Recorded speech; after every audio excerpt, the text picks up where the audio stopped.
Hello Saints, welcome to House of Rest.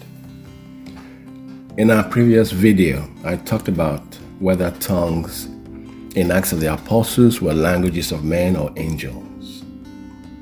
One could find tongues of men in Acts of the Apostles, but not tongues of angels. Maybe we can find anyone speaking in tongues of angels in 1 Corinthians. Paul started talking about spiritual gifts in chapter 12. In chapter 12, verse 31, it says, "Now eagerly desire the greater gifts, and yet I will show you the most excellent way." The most excellent way is walking in love, which is the crux of chapter 13. Now let's begin reading from verse 1. "If I speak with the tongues of mankind and of angels, but do not have love, I have become a noisy gong or a clanging cymbal."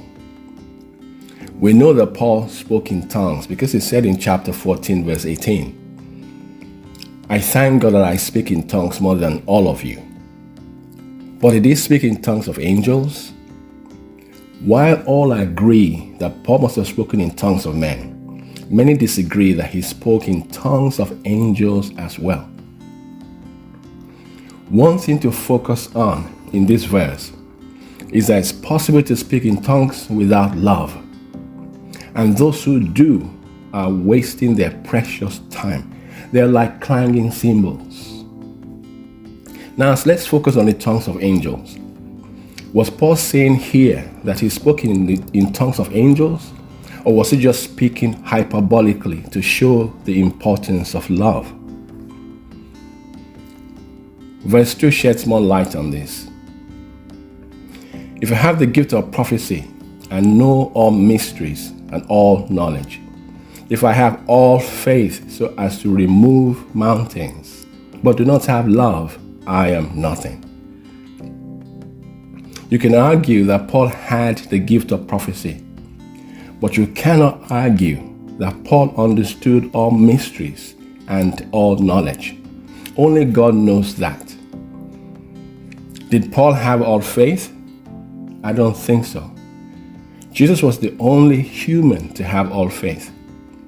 But did Paul have faith the size of a mustard seed that could move mountains? I think so.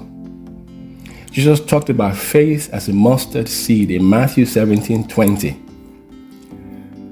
So, Paul was just saying that even if he had all these abilities, without love, he's nothing.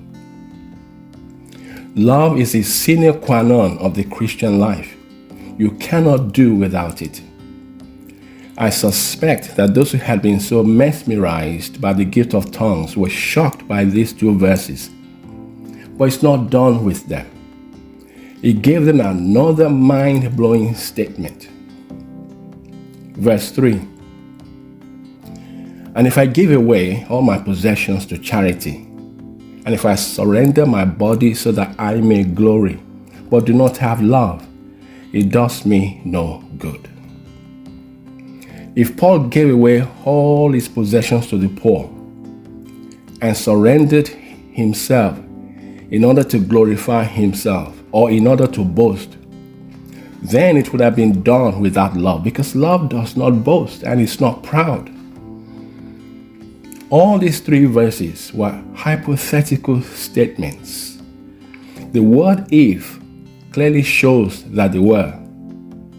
Paul was only trying to show the Corinthians the futility of doing things without love. 1 Corinthians 16:14 says, "Let all that you do be done in love."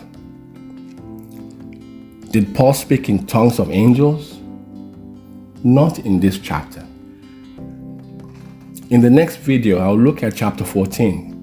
There's a verse there that many people use to argue for tongues of angels. That is it for now, saints. God bless you all.